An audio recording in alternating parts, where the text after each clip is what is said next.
में चल रहे नामांकन के दूसरे दिन की प्रक्रिया शासन और प्रशासन के सख्त इंतजामों के बीच संपन्न हो रही है। नामांकन प्रक्रिया के लिए दूसरे दिन प्रत्याशियों ने अपने पर्चों को दाखिल किया। भारतीय जनता पार्टी के आर्यनगर विधानसभा से प्रत्याशी सुरेश अवस्थी, महाराजपुर विधानसभा से भाजपा प्रत्याशी सतीश महाना, गोविंदनगर विधानसभा से भाजपा प्रत्याशी सुरेंद्र मैथानी सहित कल्याणपुर विधानसभा से भाजपा प्रत्याशी नीलिमा कटियार ने अपना पहला और दूसरा सेट नामांकन कक्ष में जमा किया। वहीं दूसरी तरफ समाजवादी पार्टी से कल्याणपुर विधानसभा प्रत्याशी सतीश निगम और घाटमपुर विधानसभा से सपा प्रत्याशी भगवत प्रसाद ने अपना नामांकन कराया। इस दौरान आप पार्टी की जीत सिंह ने भी नामांकन कक्ष में पर्चा दाखिल किया। इस दौरान नामांकन कराने आए प्रत्याशियों ने जनता के बीच जाने और अपनी उपलब्धियों का बखान किया।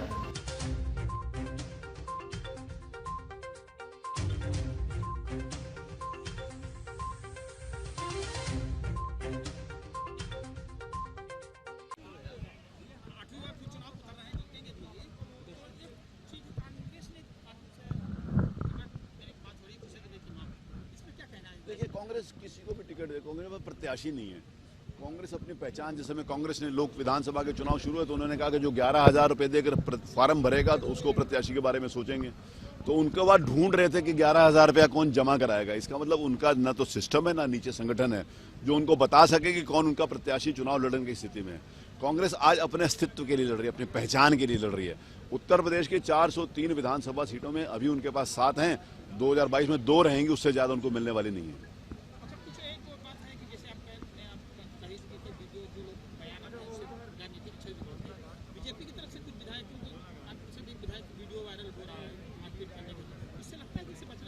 नहीं, देखिए, लोकतंत्र में मुद्दों के ऊपर चुनाव होना चाहिए। लोकतंत्र में आपने क्या काम किया, क्या कर सकते हैं, उसके ऊपर चुनाव होना चाहिए।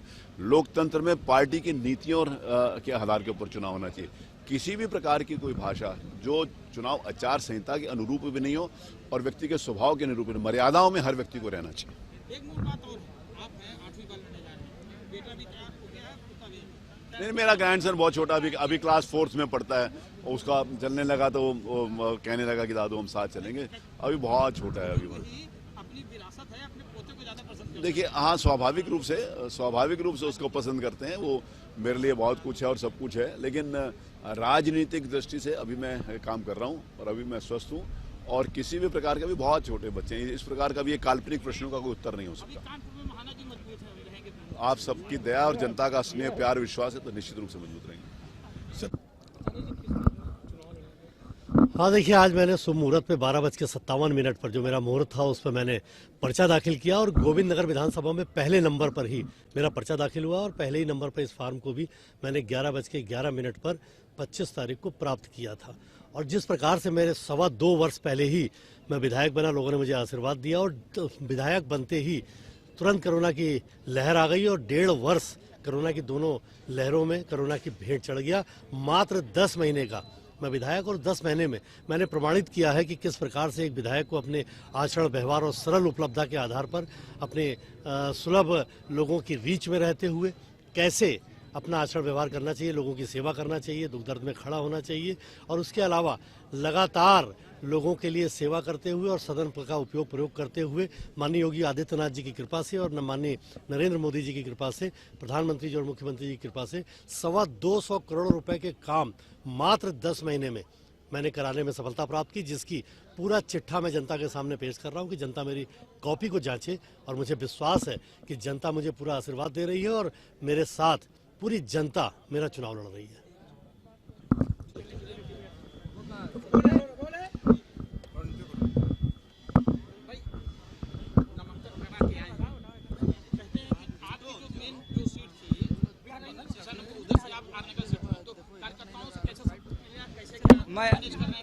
मैं आपको बता दूं, मैं इसी विधानसभा का रहने वाला हूं और इस विधानसभा का 2007 में विधानसभा का संयोजक था और मेरी सारी शिक्षा दीक्षा सब चीज़ें यहीं पर हैं। और मैं बताना चाहता हूं कि ये सीट जनसंघ की सीट है और जनसंघ की सीट में पिछली बार कांग्रेस के समझौते से ये सीट रुकी थी। और मैं भारतीय जनता पार्टी का सिपाही हूं। भारतीय जनता पार्टी के नेताओं ने जहां पर हम सब लोगों को लड़ने का निर्देश किया, मैं लड़ रहा हूं। लेकिन ये परंपरागत, मैं वोटर इसी विधानसभा का हूं और मैं आपको बताना चाहता हूं कि जनता में बड़ा उत्साह है और ये सीट वापस बीजेपी के खाते में जाने वाली है। आपकी सीट से जो जीते हुए प्रत्याशी होते हैं 3 बार, वो आपकी जगह पहुंच गए हैं, आप उधर से जा रहे हैं, तो लगता है ये दोनों सीटों में क्या फर्क पड़ेगा? देखिए, वो भी सीट बहुत अच्छी है, ये भी सीट बहुत अच्छी है। वो हमारे बड़े भाई हैं, वरिष्ठ नेता हैं और निश्चित तौर से वो पार्टी ने जो निर्णय लिया होगा, कुछ सोच समझ के निर्णय लिया होगा। अब की बार हम सब लोग जो तीनों सीटें हारी थी वो भी सीटें जीतेंगे और बाकी सीटें भी जीतेंगे। योगी जी का 5 साल का कार्यकाल, माननीय प्रधानमंत्री जी का 7 साल का कार्यक्रम, वो सारी चीजों को लेकर हमने जन कल्याणकारी योजनाएं नीचे तक लेके गए हैं और उन सबको इतना समर्थन मिल रहा है। जिस तरीके से कोरोना महामारी में हमारे पार्टी के जनों ने काम किया, प्रधानमंत्री जी की योजनाएं थी, पूजनीय योगी आदित्यनाथ जी की योजनाएं थी और उसके बाद सरकार में जो हम सब लोग पंडित दीनदयाल जी के एकात्म मानव दर्शन के ऊपर जो योजना चलती हैं, उसी के आधार पर हम सब लोग जनता के बीच में जाएंगे।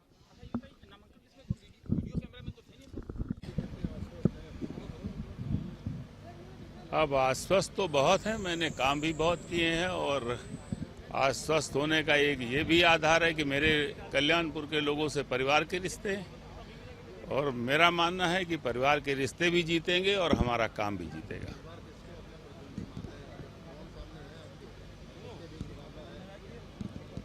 अभी तो एक पार्टी का टिकट ही नहीं आया, मैं क्या बताऊं। जब एक टिकट और आ जाए फिर बताऊंगा किससे मुकाबला है।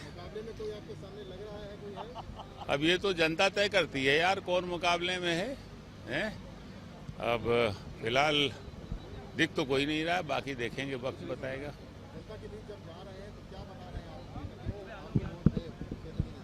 मैंने पहले भी अपने कार्यकाल में बहुत सारे काम किए हैं। इस कानपुर मेट्रो का शिलान्यास कराने वाले हम, कार्डियोलॉजी में को एक्सपेंड करा के सैकड़ों बेड बढ़वाए मैंने, एयर कंडीशनड ओपीडी बनवाई, 100 बेड का न्यूरो साइंस सेंटर हमने हैलट में बनवाया और साथ ही साथ आपकी गंगा बैराज से लखनऊ जाने का रास्ता बनाया। साथ ही साथ मैंने 660 मेगावाट का पनकी का पावर प्लांट लाए। इसके अलावा मैंने HBTI को यूनिवर्सिटी बनवाया और रामा हॉस्पिटल को मैंने यूनिवर्सिटी बनवाया और सड़कें गलियां सारी बनवा दी, कोई छोड़ी नहीं। तो और बहुत सारे काम व्यक्तिगत किए लोगों के। बहुत से लोग जो अपने छोटे छोटे कामों के लिए परेशान होते थे उनके लिए दफ्तर खोल के बैठा पूरे 5 साल। और लोग मुझे सोते से भी आकर के सुबह 6 बजे और 4 बजे सुबह जगा लेते थे। तो इसलिए अरे होता है कभी, अब जनता है कभी गलती कर गई है ना। अब गलती हो गई तो लोग रियलाइज कर रहे हैं कहीं गलती हो गई और अब गलती को ठीक करने की बात भी हमारे सभी भाई कह रहे हैं, सारी बहनें कह रही हैं। तो अब मैंने तो कल्याणपुर को परिवार की तरह से हमेशा लिया है और आज भी मेरा परिवार हो, जब तक मेरी एक भी सांस है कल्याणपुर के लोग मेरे लिए परिवार की तरह से ही रहेंगे।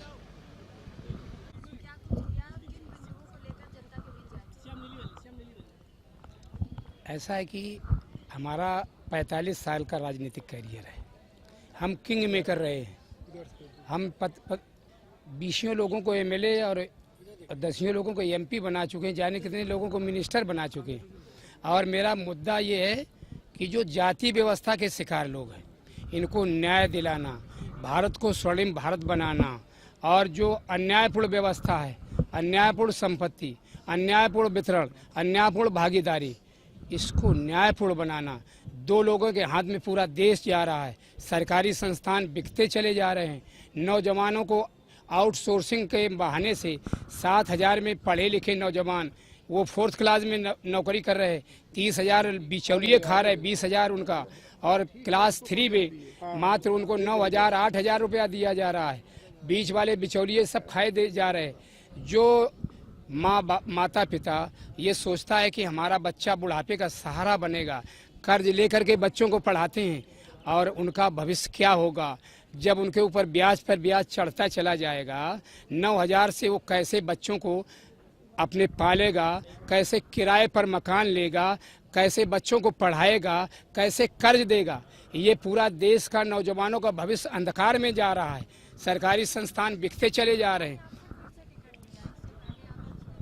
हाँ, दूसरे दल में थे, लेकिन हम पहली बार 93 में सपा बसपा के अलायंस में भोगनीपुर से विधायक बने थे और वो हमारा 65% भाग भोगनीपुर का घाटमपुर में शामिल हो चुका है।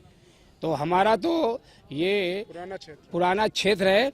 और अखिलेश यादव जी चूँकि बाबा साहब को जो झटका लगा था स्वाभिमान का, इसी कारण आज हम लोग यहाँ जो खड़े हुए हैं, अगर बाबा साहब को धक्का न लगता तो हम लोग शायद जो उन्होंने मूवमेंट चलाया तो हम यहाँ पर ना पहुँच पाते। और अखिलेश यादव जी को अगर मुख्यमंत्री आवास जब खाली किया था, अगर गंगा जल से ना धोया जाता और टोटी चोर और पता नहीं किन किन शब्दों से उनको कलंकित किया गया, ये अखिलेश यादव का अपमान नहीं हुआ था, बल्कि पूरे समाज का, जाति व्यवस्था के शिकार लोगों का पूरे समाज का अपमान हुआ था। भाजपा छोड़ने की कथनी करनी में बहुत बड़ा अंतर है। 79,000 टीचर की भर्ती में 19,000 सामान्य को दे दिया। 11,000 मेडिकल कॉलेजों में जो छात्रों को पिछड़े वर्ग को मिलना चाहिए था, वो 11,027 पद सामान्य को दे दिया। मतलब धीरे धीरे आरक्षण खत्म कर रहे, प्रजातंत्र को खत्म कर रहे, संविधान को खत्म कर रहे। सिर्फ वोट लेने के लिए हिंदू बना देते हैं और बाकी जब वोट ले लेते हैं तो अछूत बना देते हैं। इसलिए अब ये नारा नहीं चलेगा। अब इस देश में समाजवाद, डॉक्टर राम मनोहर लोहिया और परम पूज्य बोध सत्य बाबा साहब भीमराव अंबेडकर, ये दो विचारधारा एक हुए हैं और ये प्रधान से लेकर के प्रधानमंत्री की कुर्सी तक अब इसी विचारधारा का आदमी बैठेगा। भगवती